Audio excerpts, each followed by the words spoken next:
Yeah, I've never had a thesis like this before either. Yeah. But Kenzie's done a lot of work and extended it way beyond vowels into consonants as well. I've been really surprised and proud to see the work that she's put into this. It's very good. We think we might be able to get some sort of publication out of it afterwards as well. Great. So you should be extremely proud. And that's it. I'll let her take it. Yeah. Thank you. No, Thank thanks, you. Dr. Patton. Thank you so much. No, it's been really fun to get to be a part of this unique project because it's definitely a fun one. So I've had 2 classes with Dr. Bruce as well. yeah, it's been great. So we'll let you go ahead and take it away, and I'm just gonna kind of follow your lead and I'll Yeah, read the slide on. So this is phonetic trends in Tolkien's languages and how they reflect the languages that speak them. Or my favorite little nickname for it, as come up with you, my lovely grandmother, is Speaking Tolkien. We talked about that. That was a glorious little name there. So you all know J.R. Tolkien. He is a linguist, an author first, primarily. No, sorry, not an author. A linguist first before he's an author. He was a creator of over 20 different languages. The 2 most fully developed of them being the Elvish languages of Quenya and Sindrin. And he sort of wrote the stories of Lord of the Rings as an accompaniment to these languages. Like, this was what his real passion was. He was a professor of Anglo-Saxon and other literature at Oxford University, so very smart guy. And he sort of went back and forth, and there's been some conflicting evidence in what other people have said about whether he intentionally wrote the names and words to have a certain vibe or essence to them.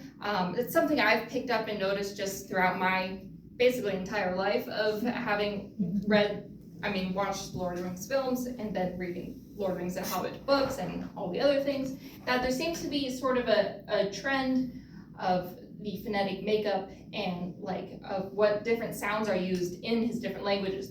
In the Elvish languages seem to have a certain vibe, the Dwarvish do, even the Mannish do is kind of an in-between.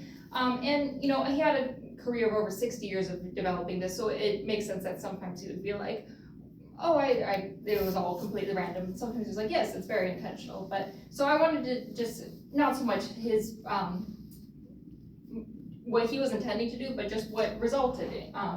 And so, that is the idea that words and names evoke certain feelings, and that it can be explored in something called synesthesia and something called the Booba-Kiki effect. So just from guessing, can you guess which one is Booba and which one's Kiki?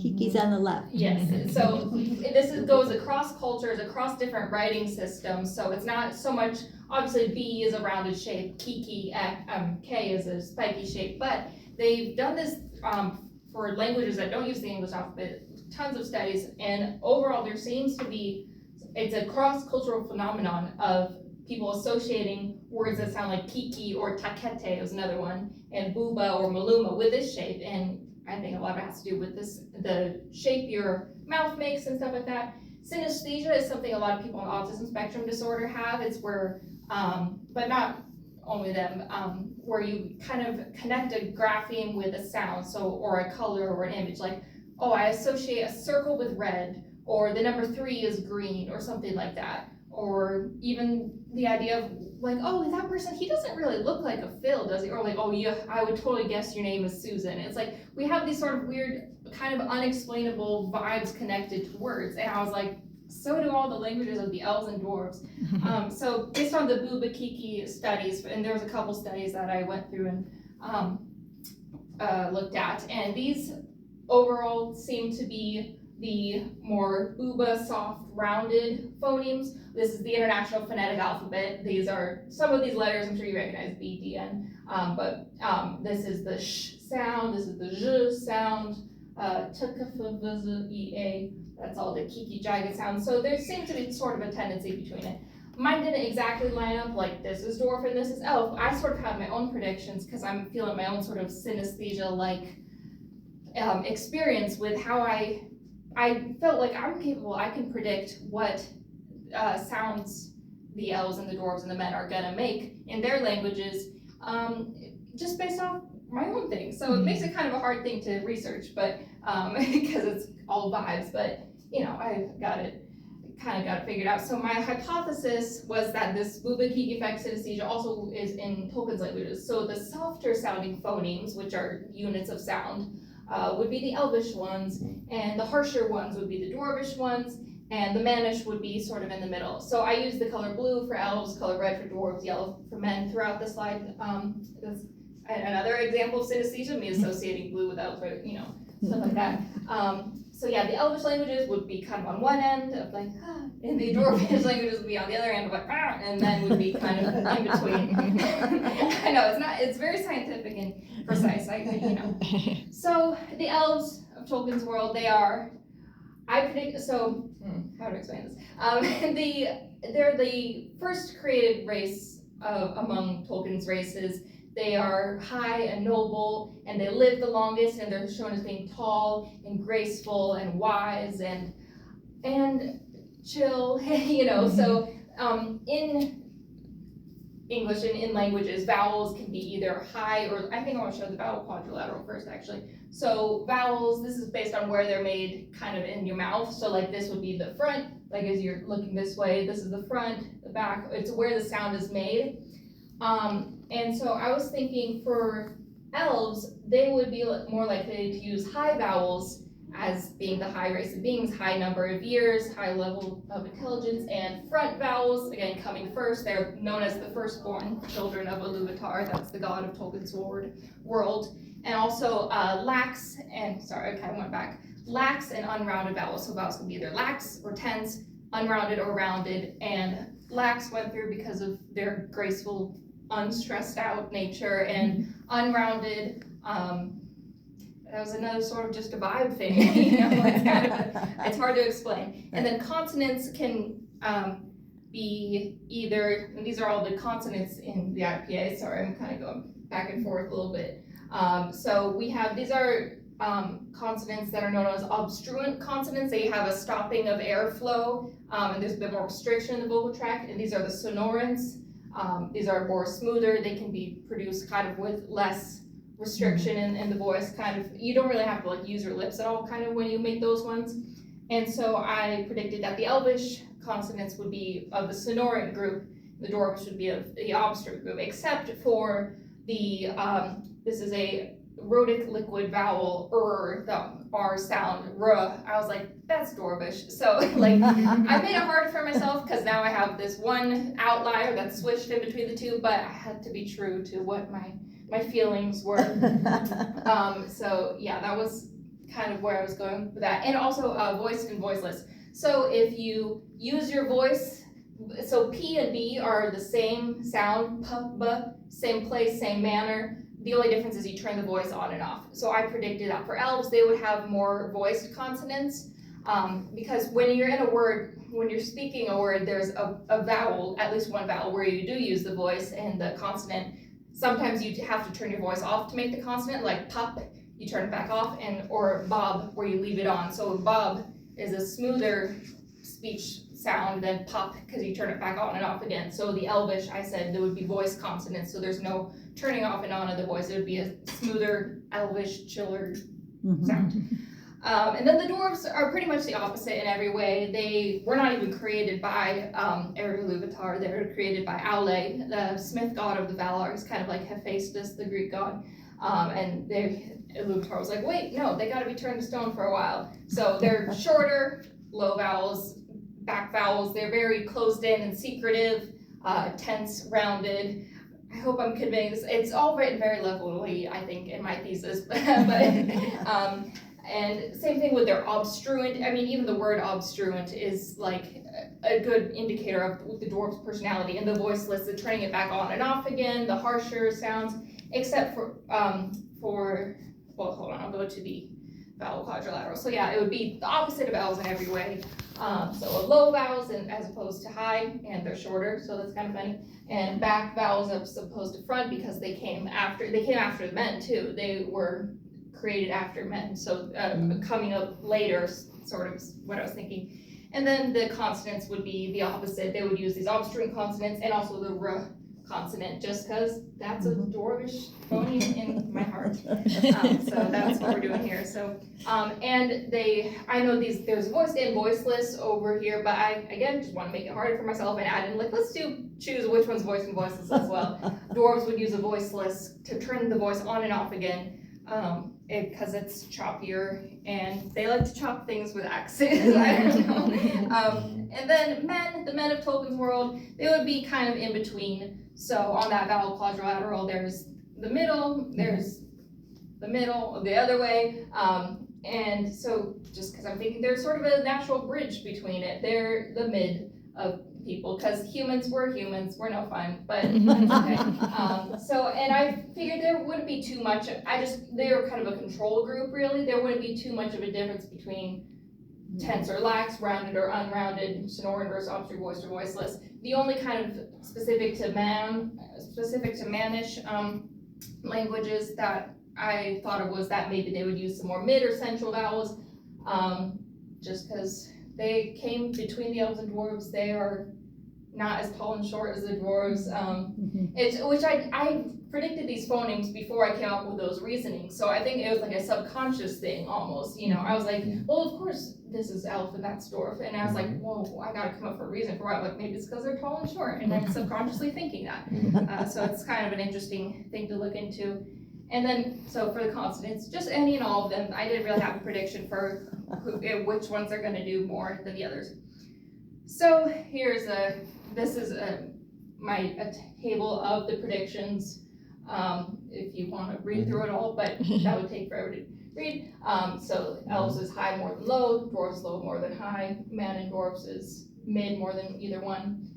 And then, so that's basically all what I just said. But that's just to get it all condensed if you're reading my paper.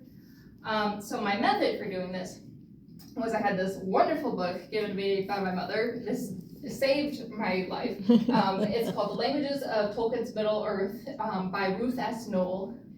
It's a book that is a guide to all, I should have brought it. It's like a guide to all of Tolkien's languages. It's like a dictionary of every word he ever wrote, names of people, of places and stuff.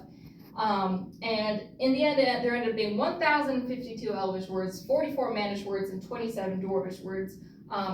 The Elvish languages are Quenya and Sindarin, and some Sylvan, which is a less common Elvish language. There's a bunch of Mannish languages, and Dwarvish, there's only coastal, and they're a very secretive race, and so their language, there are only 27 known words in coastal, so not that Tolkien couldn't come up with anymore, it's just he didn't want to tell us, because Dwarves didn't tell us. So what I did was I wrote down, here's a screenshot of my Google sheet. See, I got the blue and the red and the yellow. This goes down for thousands of rows because of the elves. You can tell which one Tolkien liked more. But so I wrote down every word in each of the languages, Elvish, Dwarvish, Mannish. And then I transcribed it to be in the International Phonetic Alphabet, where you use those phonemes that I showed you earlier, the weird looking little symbols, some of which look like letters and some which don't. And Dr. Patton was the glorious helper and did some sort of crazy Excel sheet magic, because I was like, okay, now I need to count every single time the ah shows up, every single time the d shows up, every single time the n shows up, and somehow he did it. I don't know what he did, but so I counted up these are all the vowels and the consonants and number of occurrences. So there's 794 occurrences of ah, which makes up 29.19% of all the vowels. Did that for all those. And then for the consonants, then I also sorted it further into vowel height. So mid, low, high, mid, low to high, mid, and then the vowel fronting and backing, the vowel tense and lax, consonant, voiced and unvoiced. There's more at the bottom, but I can't scroll because this is a screenshot. When it goes from low to high mid, that'd be an example of a diphthong. So like ow, that's changing spot from a low to a high mid vowel, ow, So that's why there's like two different things of that. And so yeah, I got the percentages for how many times each sound shows up in these language groups. And here are my results. I made some pie charts. Yay! So for the elves, vowel height, I was like, they're gonna be mostly high vowels. No, they were mostly mid, low, and low vowels. Actually, all three of the languages, they were mostly the red, dwarvish, low vowels. That seemed to be the most. The elves actually had more low vowels than the dwarves did, ironically enough. And the gray is for when it switches and it's low, so going from like one to the other, and I was like, that's just gonna be kind of an insignificant grayed out one. The ones that are more like definite low, high, mid, it's like that's a more specific color. The yellow is the mannish for like the central and mid stuff, and it is interesting to see that of them, these hardly ever occurred actually, which I will talk about later. But it is interesting to see that the biggest yellow chunk is in the mannish one, which is what I predicted, so that was kind of fun. But yeah, the mid vowels don't tend to show up that much. Vowel fronting and backing, again, most vowels were back vowels, but definitely more in the dwarfs, which I was correct about. Elvish, it was kind of about 50-50, but still more back. Men was also back at a 60%. So most vowels were the back vowels. Vowel tensing, I was definitely right on the dwarfs. They had mostly tense vowels. Elvish was about 50, but again, biggest was tense, men was also tense. So, and there's one more vowel. Yes, the roundedness. This was all mostly Elfish. They're mostly unrounded vowels, so I was right on that, but I was wrong on both of those. So for the vowels, not so much. There didn't seem to be a big difference between the three language groups. They all were mostly unrounded, tense, back, and low. So yeah. But I also found a paper that was titled like, why consonants are more important than vowels in the Bubakiki effect. And I was like, okay, so it doesn't matter. No, but vowels are important, they are. And that is also a big thing there, but that also made me feel a little bit better. But the biggest sort of difference and thing that kind of proved my point was when we got to the consonants, the sonorant versus obstruent consonants. I changed it. I know it's hard to tell, sorry. And I was completely right on that. So for elves, there was way more sonorant consonants than obstruent, and for the dwarfs, there was way more obstruent consonants than sonorants. And for the men, it wasn't 50-50, well, it would be ridiculous to expect it to be 50-50, but it was a bit more 50-50 than the other two were. So, and also the interesting thing about, so there was mostly obstruent, some sonorant. The interesting thing about the mannish consonants that although they're of the two sonorous obstruent for men, it was more common to be obstruent consonants. You can go to the next one now. The most common manner were nasal consonants, which is considered a sonorant consonant. So in one way it was obstruent, in one way it was sonorant. So that way it kind of helped with the 50-50 thing.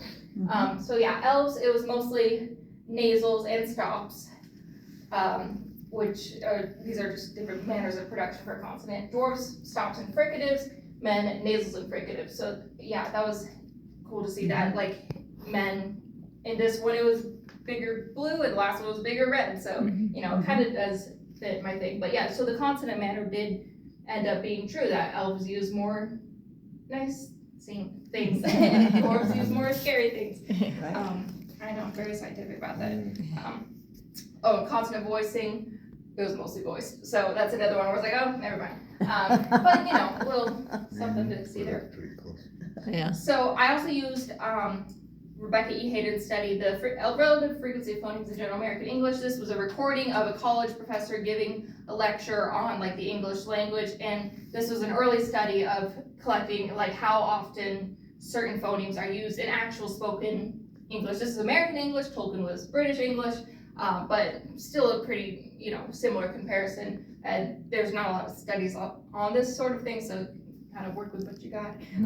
And so she did the same thing to see how often certain phonemes occur in actual spoken English, and very similar kind of table to what I did, you know. They had a phoneme and the number of occurrences and the frequency and percentages, and I saw this after I'd already done that, so I was like, hey, me and Rebecca could be friends.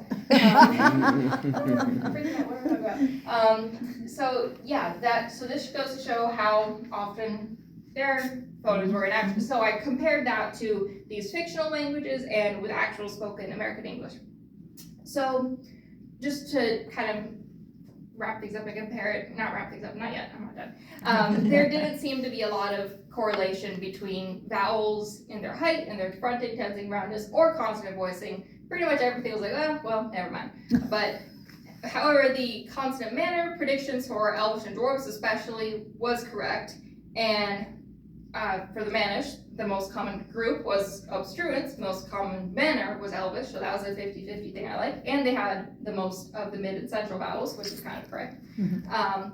And also we found that Manish, the phonetic makeup of all the Manish languages is the closest to modern spoken English, which Tolkien's mythology, it's supposed to be like a story of things that happened in Great Britain before modern history. It's like supposed to be a creation story, an origin story. So it is interesting to see that like maybe our modern day spoken English came from the languages of Rohan and Gondor and all that fun stuff.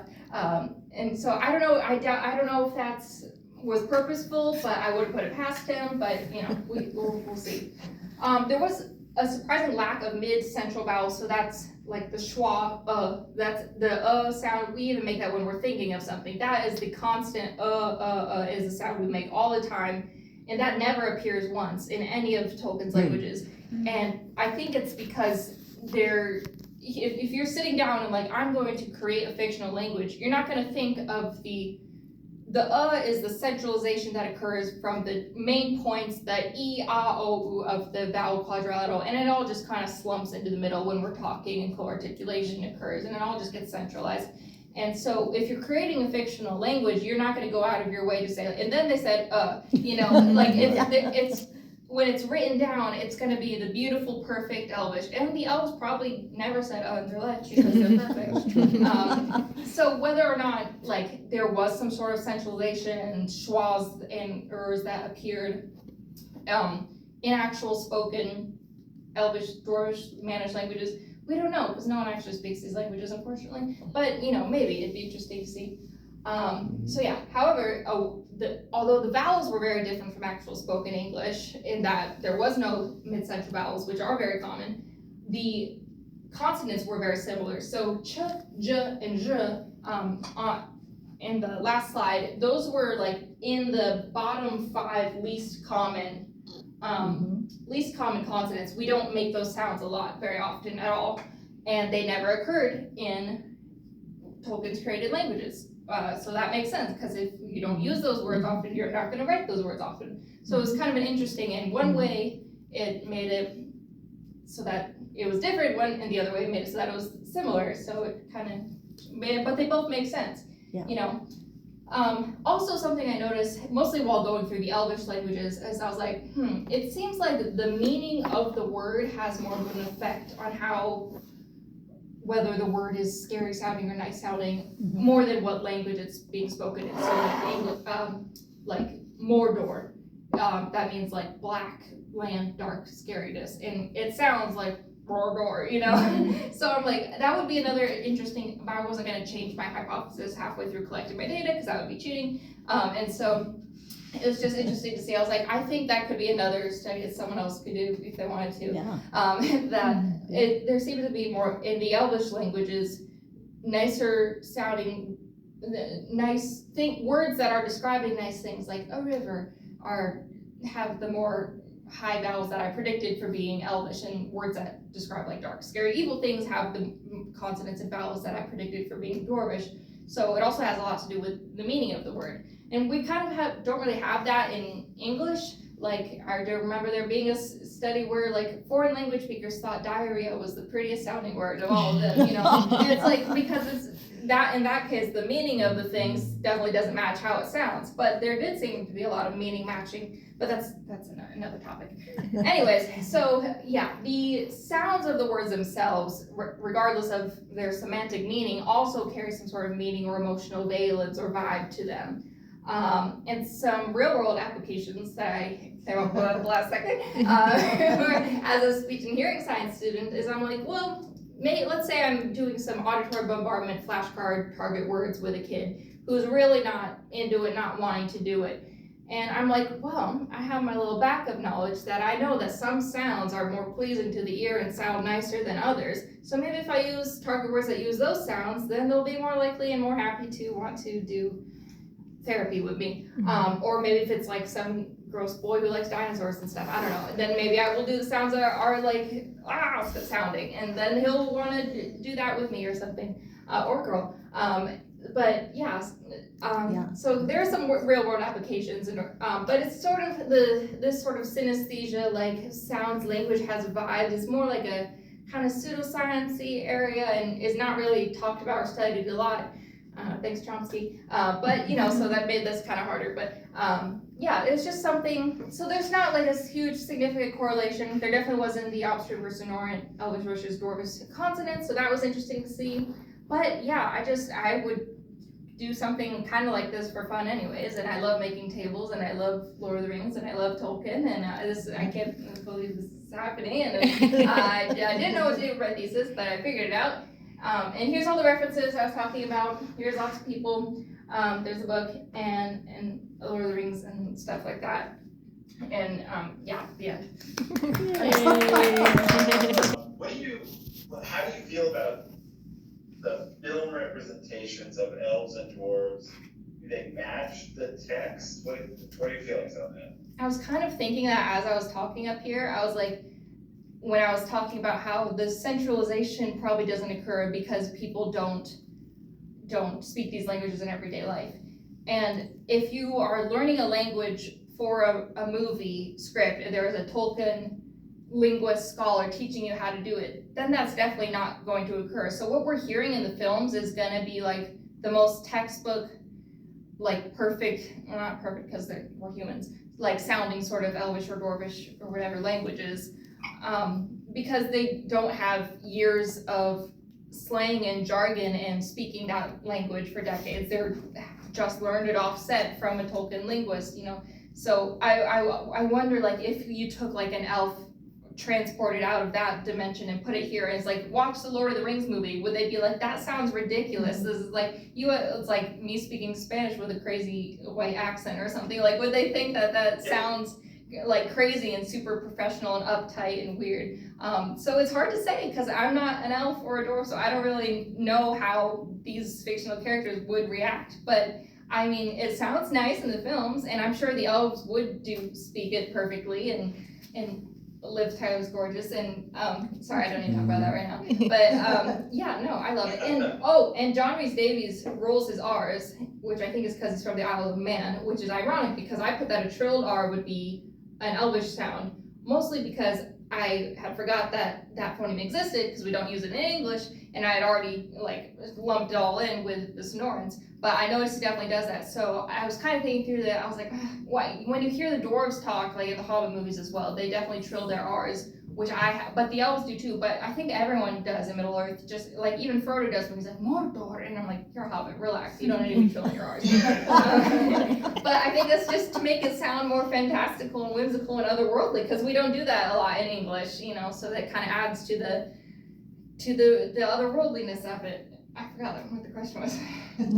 But I was thinking about the look of the elves and dwarves. Yeah, the archaeology, and even just earlier, like John Allen Lee's drawings and stuff, the architecture and their clothing and their costumes and the actors they cast, I think that also just adds, because that's how I grew up with Lord of the Rings, shout out Dad. Like I had these special extended edition DVDs and behind the scenes playing in my house from like the moment I opened my eyes. They came out, like we got the 3 books like a month after I was born. Like, and so that definitely had a big influence on me, like so much of the visual aspect of it too, and the musical, the sound auditory aspect of what sounds they play in the music in different languages and stuff. And there's such a strong aesthetic vibe for each of these places that I've grown up with, and I think that's what made it so easy and made me so like, I know what sounds are going to go with each language because I have these worlds and these cultures embedded in me from a young age. So yeah, and I think the movies and all the artists before them did a glorious job of doing that. And Rings of Power looks nice, but we don't need to talk about that. I'm gonna jump. Yeah, I'll jump off of one of your questions. So you brought up, Frodo, and we, I have an assignment in one of my classes about Hobbitish, which people love or hate, and right, given that we don't have information on, what language Tolkien would have used for hobbits necessarily, what are sort of some of your gut synesthesia ideas about if he would have created a language for Hobbitish, what do you think it would have sounded like? You know, there is in the appendices, like all the actual Hobbit names, and they're very different and weird sounding, because like I so associate with like Yorkshire, Kensington, Wingleton, Singleton, Dingleton with like the Hobbit sounds. Like I just think they're so stereotypical, like English countryside, Northern English Shire type words. But like actually in the appendices of the book, it's like no, Frodo's real name was Bonkaduke or something. Like it sounds like kind of caveman-esque and weird, and it's so different. But it's because Tolkien's like, oh no, I translated this from, I think Westernese is the language that the Hobbits speak, and to make it more English sounding, and like the actual language of Rohan, I changed it to be Anglo-Saxon. I don't know, he had a lot of weird layers of things going on. I'm not sure what was going on in that guy's head, but a lot of different layers of things going on. So yeah, the Hobbits, like what you had for that assignment, I remember being like, that is kind of similar to how, from what I remember from the appendices, I'll have to look back, my book's falling apart, but of kind of what Tolkien was saying, like, no, the actual Hobbit words and languages are like this. And it was kind of like that. It kind of reminds me of like Hawaiian or some other Polynesian languages, like very short, round vowels to the point, which short, round, Hobbit. So like, it kind of makes sense. And you made up those words. I just made, I didn't even know. And that's an example of this phenomenon occurring in your head, because you're associating Hobbits with these sounds. And I didn't even know there was in the appendices until you told me. Yeah. I was like, no, I didn't know that it existed. And it kind of matches up with that, so it makes sense. But there was, I was doing too many, I couldn't add Hobbits. I was like, let's do ends too. Well, and you also need to have at least somewhat of a corpus to look at. Like, yes, this is true. I just a didn't have a handful lot. of words. But yeah, no, that it matches up too. Yeah. So it's so cool to see how these trends. And I appreciate, I told Mackenzie, I kept harping, like, I'm gonna ask you about real world applications of this. And so I love that you pointed out that, A little something. it's possible that, I've never heard of a speech pathologist thinking about how a word sounds in terms of actually maybe creating some target words, or particularly if you have, you mentioned in your intro that individuals who are on the autism spectrum tend to have more synesthesia. Maybe even for those individuals, it would be more important. Yeah. So. And I'm working with preschoolers right now in my internship, and it's like any little trick or like life hack that you can use, like you want to hold on to, so like in case they're having a bad day. So you got to kind of grasp on anything. So it kind of feels like I'm grasping at straws with that sort of thing, but whatever works. If you're desperate, maybe pull that out of the hat. I don't think anyone's ever studied it, so I don't think we know. Well, I guess not. And it would be obviously subconscious, but Yeah. It's hard to study things that are subconscious because we can't really explain it ourselves. yeah. Good job. Dr. Patton, do you have? Do we want to open it Yeah. to see if there's any questions? Do any of you have any questions that you'd like to ask before we? If you don't mind. And I know you'd have to. Yes.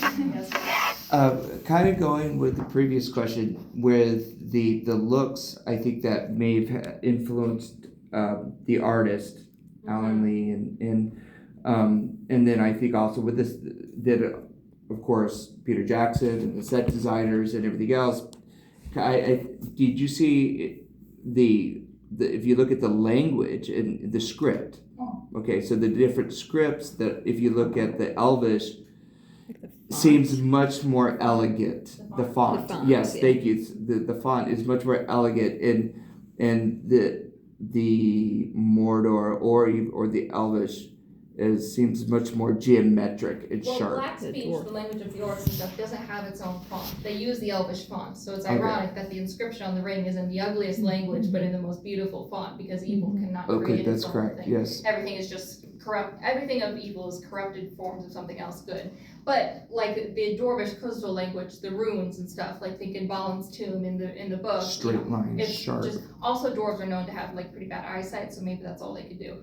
But it's not, I didn't really talk about the script or the writing at all because I was more focused on the sound, the auditory thing like that, rather. The aesthetics of it goes into that, and that probably also is we don't see a ton of writing.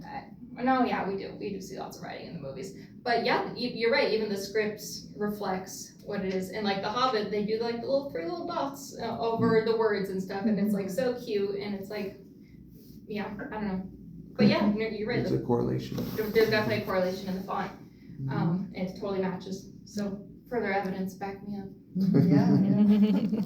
Yeah, that's an interesting, this is not a question, but this is an interesting thing that you brought up, which is some of the original work into the Bubakiki effect was looking at, do our letters to represent those sounds, is that also what's pushing the Bubakiki effect? It's not in English or any other language, but when you're looking at constructed languages, absolutely it probably is. I'm sure that the script has a huge effect on it. So that's a fantastic thought. Yay.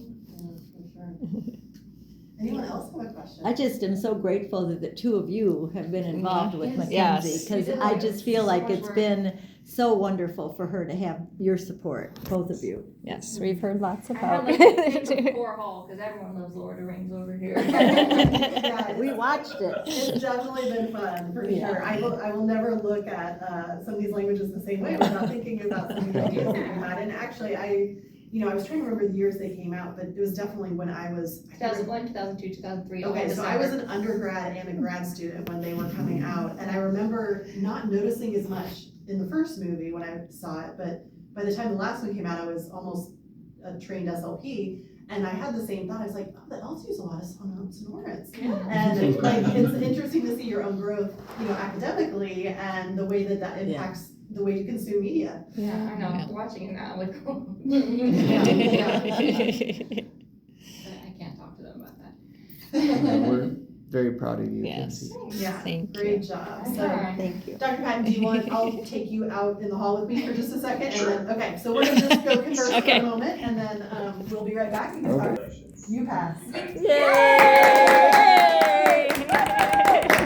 You did amazing with this project, you worked so hard, and, so basically the next steps are, you've submitted your draft to us, and we'll just go through it again and make any, Yeah, I still have like highlights and that's question totally, marks. that's totally fine. So essentially what we'll do is we'll just make any little comments, and you'll make revisions on those, and then turn it in, and be done. Yay. Great job, really good. That was a great presentation. Yeah. Thanks, I didn't like prepare at all. That's, well, that's how I do my lectures for class. So. Yeah, that's the best way to do it, I think. I like the pie charts too. Yes, oh yeah, I did pie chart. Yeah, those were great. Yes, Yeah, wonderful. thank you. Thank you for Thank you all so your much. support, both of you. Thank you. That was great. Thank We you so appreciate it. I know. Yeah, sorry I couldn't be there. I know, would have been great to No. meet you. Yeah. then. Fantastic job. Mackenzie's a Apologize great. to Deb for all my. Thank bothering you, guys. thank you. It's been- I've talked their ears off. That's mostly my mom. Yeah. She's like, okay, I need to go to bed. Then you percentage of the word for me too, that I'm like, oh, cool, that makes it easier. So like, I need to give you guys like a Starbucks gift card or something. But yeah, thank you, Well, thank no you. problem. It was really fun. Yeah. You made it fun. I mean, we don't get to do projects like these every day. So, Aw. it's a nice change from some of the things that we do. Yeah, all the time. thank So you. it's More nice. art. It's like, oh yeah, we can bring up Tolkien. So, Alright.